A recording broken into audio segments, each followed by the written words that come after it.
Study now DSL channel में आप सभी का स्वागत है। मैं परशुराम कुमार इस चैनल के माध्यम से आप सभी लोगों को बायोलॉजी 10th क्लास का शुरू कर रहा हूं, जिसमें इस बार एग्जाम देने वाले बच्चे को सबसे महत्वपूर्ण साबित होगा।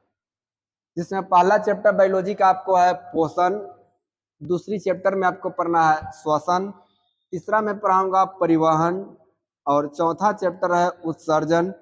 इसके बाद नियंत्रण एवं समन्वयन और जनन आपको छठा चैप्टर के रूप में पढ़ाया जाएगा। आनुवंशिकता एवं जैव विकास और हमारा पर्यावरण। सबसे पहले बायोलॉजी शब्द का जो प्रयोग है वह लैमार्क एवं ट्रेविरेनस ने किया था।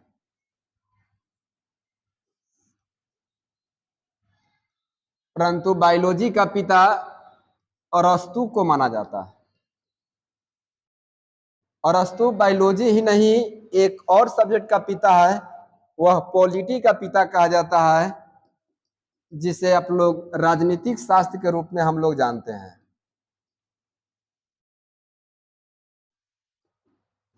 और इसी का शिष्य सिकंदर था, जो विश्व विजेता बनने के उद्देश्य से भारत पर आक्रमण किया था।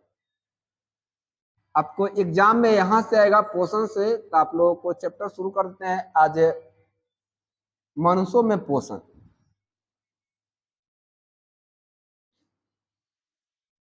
मनुष्यों में पोषण के हम समझेंगे कि पोषण वह प्रक्रिया है जिसमें जीव पोषक तत्वों को एब्जॉर्ब करके यानी अपने खा करके और टूटी फूटी कोशिकाओं और ऊतकों को मरम्मत करना पोषण कहलाता है। जिसमें मनुष्य का जो शुरुआत है पोषण वह आपको मुख से होता है। और मुख में आपको कई भाग हैं, जैसे आपको जीभ हो गया, दांत हो गया और इसके बाद लार हो गया, जिसमें हम लोग अभी आपको जीभ के बारे में जानकारी लेते हैं। जीभ एक मांसपेशी की बनी होती है और यह मांसपेशी संरचना की होती है, जिसमें 10,000 से अधिक स्वाद कलिकाएं पाई जाती हैं। स्वाद कलिकाएं पाई जाती हैं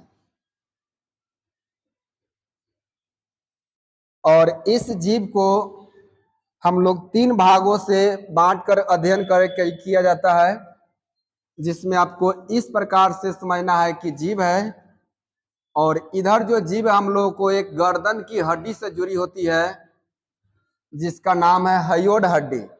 फांसी लग देते समय यही हड्डी टूट जाता है, जिससे व्यक्ति की मौत हो जाती है। और यह जीव जो है इसका आपको 3 भागों में बढ़ाता है, जिसको आगे वाला को अग्र भाग कहते हैं। इससे मीठा का स्वाद महसूस होता है।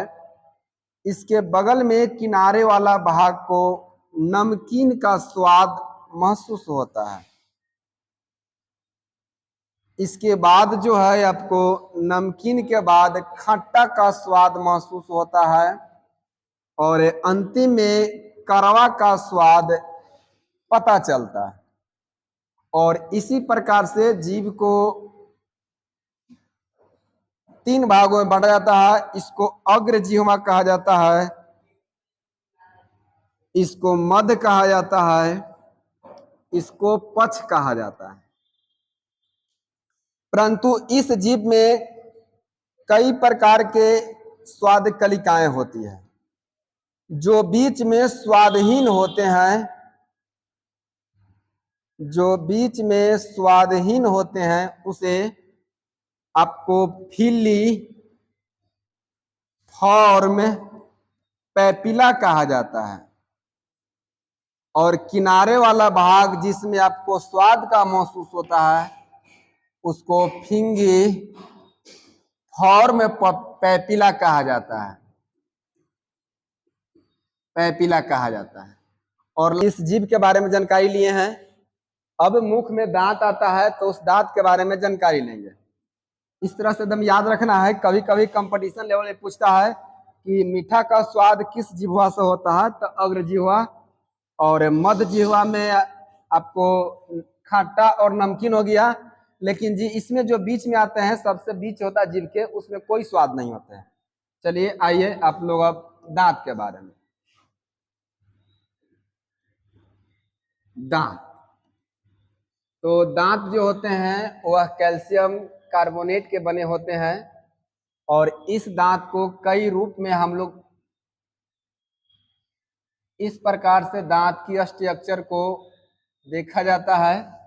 और ये जो पहला स्ट्रक्चर है जिसमें आपको ऊपरी भाग, इसको क्राउन कहा जाता है, और इसके निचली भाग को रूट कहा जाता है, और यह बीच वाले जो भाग होते हैं जहां पर मसूड़ा रहते हैं उसे गम कहा जाता है। और यह दांत के सबसे ऊपरी भाग जो होता है, और इस ऊपरी भाग को इनामेल कहा जाता है, और दांत के आंतरिक भाग को डेंटाइन कहा जाता है। डेंटाइन कहा जाता है, और इसमें द्रव होते हैं जिसको पल्स के नाम से जाना जाता है, पल्प के नाम से जाना जाता है।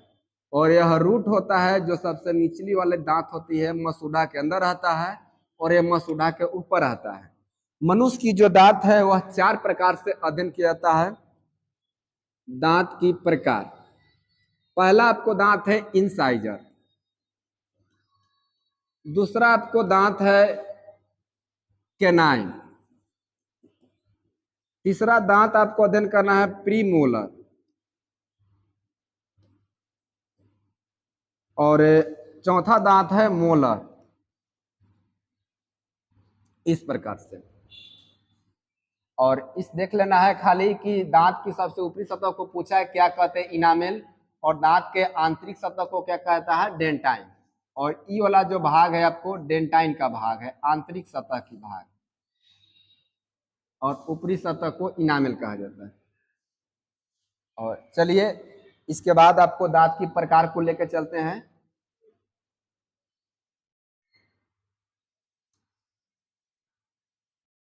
ये थोड़ा सा किधर से खुल गया, टिपा गया है, यहाँ से कट कर दें, चालू है। चलिए, में 4 प्रकार के पाए जाते हैं। पहला इंसाइजर, इसको हिंदी में कृदंत कहते हैं। दूसरी दांत आपको कैनाइन है, इसको हिंदी में रदनक कहते हैं। और तीसरा दांत है प्रीमोलर, इसको अग्र च्वर्णक कहते हैं। और चौथी च्वर्णक। इसमें आपको भोजन को सिर्फ आपको काटने या पकड़ने में काम आता है। परिभाषा होता है वैसी दांत जिसमें भोजन को काटते हैं या पकड़ते हैं, उसको इंसाइजर कहा जाता है। और वैसी दांत भोजन को चीरने और फाड़ने में कार्य करते हैं, उसे केनाइन कहा जाता है। और यह है आपको दांतों को, भोजन को चबाया जाता है। और याद रखिएगा यह बच्चे में दांत नहीं होते हैं, और यह चबाने में कार्य आता है, चबाने। और ये भी आपको पीसने में कार्य आता है। सबसे अंतिम प्रोसेस यही होता है आपकी भोजन की। इसके बाद आपकी भोजन निगला जाता है जीभों द्वारा। और इस प्रकार से यह जो दांत है, यह है आपको नाक के सामने होने के कारण इसे नोज तीत कहते हैं। और यह है आपको आंख के सामने होने के कारण इसको आई तीत कहा जाता है। और यह दांत जो होता है गाल के सामने होने के बाद में इसको चीक तीत कहा जाता है। और इसको बुद्धि की दांत कहते हैं, विजडम तीत है। बुद्धि की दांत कहा जाता है। इसी को अकल की दांत कहते हैं, अकल की दांत कहा जाता है, इस मोलर को कहा जाता है। अब इसकी हम लोग संख्या देखेंगे कि कौन दांत कितना है, और वह संख्या जो है दांत सूत्र से निकालेंगे। दांत सूत्र के जो होता है 21, 23 याद रखिएगा, और नीचे भी 21, 23 याद रखिएगा, गुने 2। ऊपरे को आपको पहला है इंसाइजर, केनाइन, प्रीमोलर और मोलर। पहला जो दांत निकालना है कृदंत इंसाइजर की संख्या कितना है, तो इसको ऊपरे और नीचे को जोड़ना है, 2 और 2 4 और 2 से गुना कर देना है, तो 2 और 2 4 और 2 हो जाएगा, ये दांतों की संख्या 8 हो जाएगा। इस दांत की संख्या, इस दांत की संख्या 8 हो जाएगा। और एक का एक 2, 2 में 2 से गुना करेगा तो इस दांत की संख्या आपको केनाइन की संख्या हो जाएगा 4। उसी प्रकार से 2 और 2 इसको आपको हो जाएगा कितना, तो 2 और 2 4, 4 दूना का हो जाएगा 8। और यह जो दांत है 3 दूना का 6, 6 दूना का हो जाएगा 12, यानी मोलर की संख्या कितना हो जाएगा 12। और इसको जोड़ कर देख लेंगे तो 8 और 4 12, 12 8 20, 20 और 12 32, अर्थात कुल दांतों की संख्या कितना है मनुष्य में, तो 32 दांत होते हैं, जिसमें 20 जो दांत होते हैं वह बचपन की दांत होते हैं। इसको मिल्क टीथ कहा जाता है, यानी यह जो दांत है वह टूट करके दोबारा जमते हैं, इसलिए इसे अस्थाई दांत कहते हैं। और इसे अस्थाई दांत कहते हैं 12 वाला, जो दोबारा टूटता है तो वह आपको जमता नहीं है। और इस प्रकार से पूरी मनुष्य के जीवन काल में दांतों की संख्या देखा जाए कितना होता है, तब 20 गो टूट जाता है, 20 को दोबारा जमता है, तो इसको जोड़ लेंगे, यानी पूरा जीवन काल में मनुष्य की दांतों की संख्या जो है आपको 52 गो दांत जमते हैं। विभिन्न जीवों में दांत अलग अलग होते हैं, और यह दांत केनाइन होता है। यह आपको दांत ऊपर नीचे किसी को धागा हुआ काटने का काम आता है, जो पतला चीज को काट सकते हैं। और इसी के कारण मनुष्य आपको शाकाहारी से छोड़ करके मांसाहारी के रूप में आते हैं। यह दांत बतलाता है कि मनुष्य एक मांसाहारी है, क्योंकि इसका स्ट्रक्चर आपको मांस खाने वाले जीवों के से ही मिलता जुलता है। इस प्रकार से अब दांत हम लोग समझेंगे, लेकिन कभी कभी आपको दूसरे जीवों का भी दांत पूछता है कि हाथी के जो बड़े दांत होते हैं जो निकलते हैं, मेल हाथी का निकलता है, उसे क्या कहते हैं, तो उसे डस्क कहा जाता है। उस हाथी के दांत को डस्क कहा जाता है, जो बड़े बड़े निकलते हैं। और इस प्रकार से हम दांतों को समझ लिए। और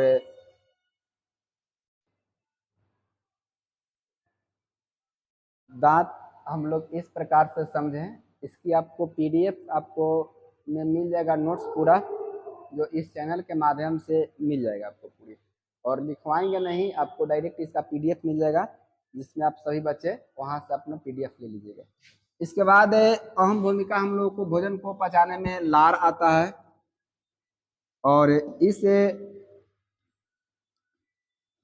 लार की जो आपको 3 जोड़ी पाया जाता है, और यह लगभग आपको लार जो होते हैं वह अम्लीय होता है, अम्लीय होता है। और यह प्रत्येक मनुष्य में एक दिन में लगभग 1.5 लीटर निकलता है,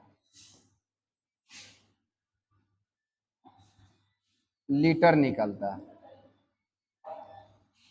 और लार से ज्यादा प्रश्न तो नहीं आ पाता है, आप लोग कंपटीशन भी पढ़ना है अभी। और लार में एक टाइलिन जो होते हैं, टाइलिन, यह भोजन में बैक्टीरिया को मारने का काम करता है। भोजन में, भोजन में जीवाणु को मारने का कार्य करता है।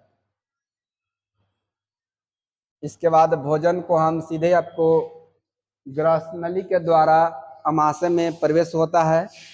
और इधर हम फिगर पाड़ते हैं अमाशय का, जो किस प्रकार से आपको भोजन को पचाया जाता है।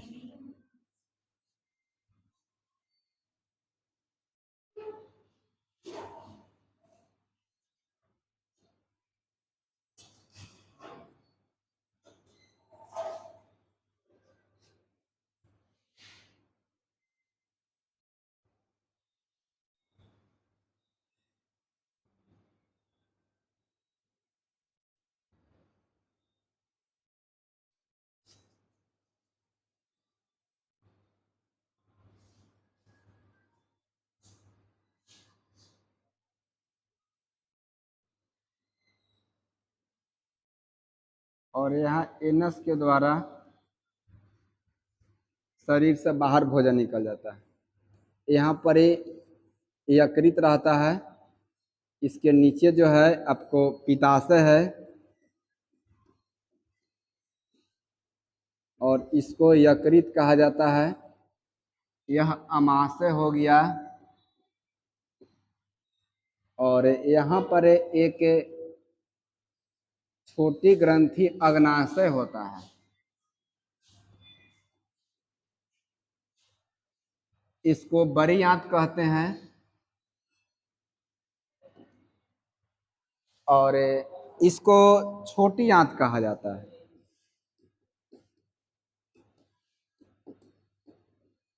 इसे शुद्रांश के भी नाम से जाना जाता है। भोजन का पूर्ण पाचन छोटी आंत में होता है। यहाँ से भोजन मुख के द्वारा हम लोग के आता है इस अमाशय में, और अमाशय में आपको 3 से 4 घंटे तक भोजन रहता है। इसमें अमाशय की संरचना होती है जो भोजन को रोक के रखता है, इसको रुजि कहा जाता है। और यह 3 भागों में अमाशय होते हैं। पहला को फंडिक, दूसरा को फलोरिक। इस प्रकार से अग्नाशय को देखते हैं कि अग्नाशय को 3 भागों में बांटा जाता है। जो हृदय के पास होता है उस अग्नाशय को कार्डियक कहा जाता है। दूसरा भाग जो अग्नाशय मध्य में रहता है उसे फंडिक कहते हैं हम लोग। और लास्ट जो होता है जहां पर ये आपको पित्ताशय और अग्नाशय जुड़ी हुई रहती है उसको फाइलोरिक कहा जाता है।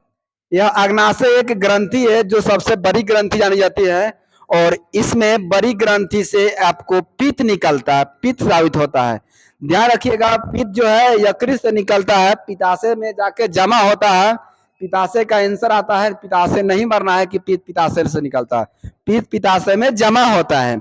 और इस प्रकार से यहाँ से भोजन आपको छोटी आंत में आती है, और छोटी आंत से होते हुए इस प्रकार से भोजन आपको ऐसे करके बड़ी आंत में जाती है। और यहाँ पर एक अंगुलीनुमा संरचना होती है जिसे हम लोग इस अंगुलीनुमा संरचना को अपेंडिक्स कहा जाता है। अब यह अवशेषी अंग के रूप में रह गया है, अब इसका कोई काम नहीं है। पहले कच्चा मांस को पकाने या पचाने में काम करते थे। और यह सीधे अगर छोटी आंत के सबसे आपको आगे वाला भाग है इसको जेजुनम कहते हैं, बीच वाले भाग को डेडुनम कहते हैं, और किनारे वाले भाग को एलियम कहा जाता है। और इसको बड़ी आंत को क्लोन कहा जाता है, और इसको एसेंडिक क्लोन नाम है। और इसको ट्रांसफर क्लोन जो सामने हो गया और जो नीचे किनारे हो गया सबसे, तो इसको डेसेंडिक क्लोन कहा जाता है। और एनस के द्वारा यह भोजन शरीर से पचा हुआ बाहर निकल जाता है। सबसे अधिक पाचन आपको छोटी आंत में होता है, और सबसे प्रारंभ जो पाचन होता है वह मुख से होता है, और मुख में आपको भोजन को 30% पचा लिया जाता है। और इस प्रकार से आपको पूरी पाचन तंत्र आप लोगों को साथ समझाया गया है, और इसे आप लोग समझे होंगे, मुझे आशा एवं विश्वास है। और आगे की वीडियो इससे बाद में जाएगा और चैनल के माध्यम से आपको सूचित किया जाएगा। आज के लिए इतना ही। Thank you very much.